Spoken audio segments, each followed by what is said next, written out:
A gente vai sair muito do assunto, mas ainda sobre isso, eu sempre tive dúvida em relação a quando tem a criação do homem, se Jesus já está planejado desde dessa etapa, se ele já existe ou se é uma ideia que vem mais para frente de se tornar carne e redimir os pecados. Como funciona isso?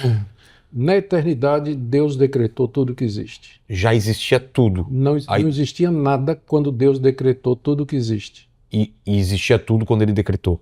Quando ele decretou, passou a existir. Ainda que não se tornasse material. Foi materializando durante o tempo. Certo. Mas tudo foi determinado por ele. Quando o homem cai, já tinha um plano de redenção lá no futuro.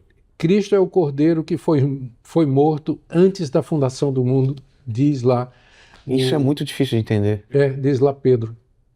E se o homem não caísse? Essa possibilidade, do ponto de vista de Deus, não havia. De uma maneira que Deus não é o autor. Deus decretou todas as coisas de uma maneira que ele não é o autor do mal e nem violada é a liberdade das suas criaturas. O livre-arbítrio. O livre-arbítrio. Agora, como Deus faz isso, ninguém sabe. Agora, é que a gente esquece com quem a gente está lidando. Você me perguntou a respeito do que eu aprendi sobre Deus durante 50 anos. Deus é não somente silencioso, mas ele é misterioso. Misterioso. E ele é muito maior do que nós. Eu vou usar as palavras de Karl Barth, um teólogo suíço muito influente, com quem eu discordo completamente, menos nessa frase que ele disse: Deus é totalmente outro. É tudo que não eu. É tudo que não eu. Ou seja, nós estamos lidando com um ser que a gente não compreende. Ele é capaz de determinar tudo que existe sem que ele se torne responsável pelas criaturas morais que ele criou. Como ele faz isso, eu não sei, você não sabe, ninguém sabe. Ninguém sabe. Resta a gente aceitar. Ele ao mesmo tempo é onisciente e ao mesmo tempo ele se alegra quando a gente faz alguma coisa que ele já sabia que ele é muito louco isso. É muito louco. Mas nós estamos lidando... Como que ele vai se alegrar? Como que eu vou me alegrar de alguma coisa que eu sei que vai acontecer? Se entristecer, não é? Exato. Pois é, isso é muito louco. Por quê? Porque ele é outro. Ele consegue fazer isso. O que a gente sabe de Deus é o que ele revelou. E é a imagem que ele colocou em nós. A gente sabe que ele é santo, justo, verdadeiro, bom. A gente sabe que ele é criativo. A gente sabe um monte de coisa por reflexo. Porque a gente se conhece, aí, como nós somos a imagem dele, a gente projeta o que ele é. Mas isso é muito pouco a respeito de Deus. Paulo, lá na primeira carta aos Coríntios, no capítulo 13, ele diz: nós agora enxergamos como por espelho. Quando ele fala de espelho, tem que lembrar que era uma superfície de bronze polida. Sim, que era um negócio meio opaco, fosco, né? Exatamente. Não muito... Então, é assim que a gente vê. Então... Uma imagem que é muito distante da real e nem um reflexo perfeito né? E a gente aguarda, é por isso que ele diz, quando vier o que é perfeito, então o que é em parte será aniquilado. Quando vier o que é perfeito, conheceremos como somos conhecidos, se referindo à vinda de Cristo. Que bonito isso. Que vai acabar... Conheceremos como somos conhecidos. Deus nos conhece plenamente, mas eu não conheço Deus plenamente. Nada. Muito pouco, só aquilo que ele revela. Tem uma linha de pensamento que acha que a gente não tem livre-arbítrio de maneira alguma, né? Que a gente não escolhe o que a gente... os nossos desejos que são frutos de conexões, de parte química e todas as outras coisas, menos a nossa própria vontade. Que tira um pouco a responsabilidade, né? Se uma pessoa assassina, se uma pessoa faz... O que você acredita?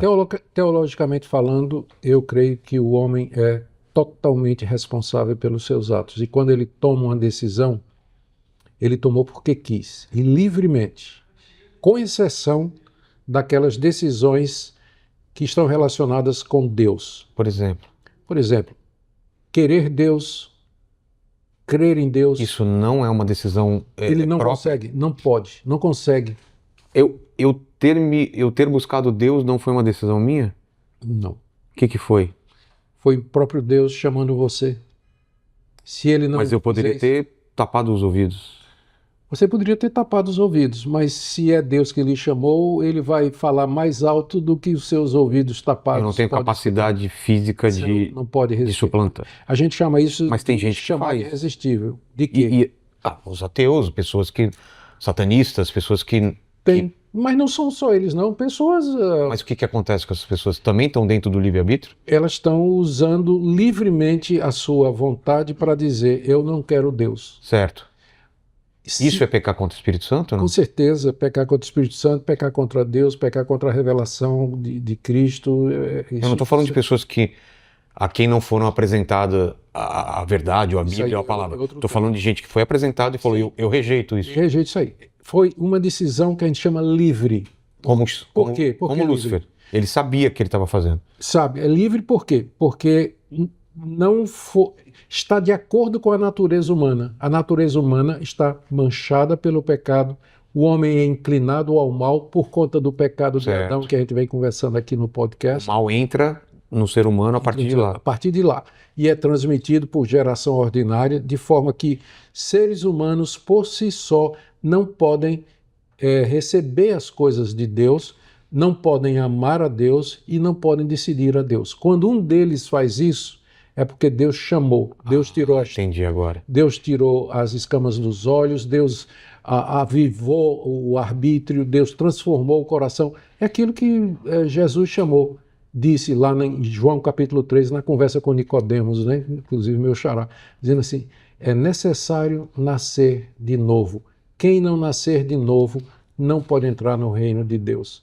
Então, é essa mudança que é feita no coração pelo Espírito Santo que capacita o ser humano a buscar a Deus. Sem isso, ele não vai fazer.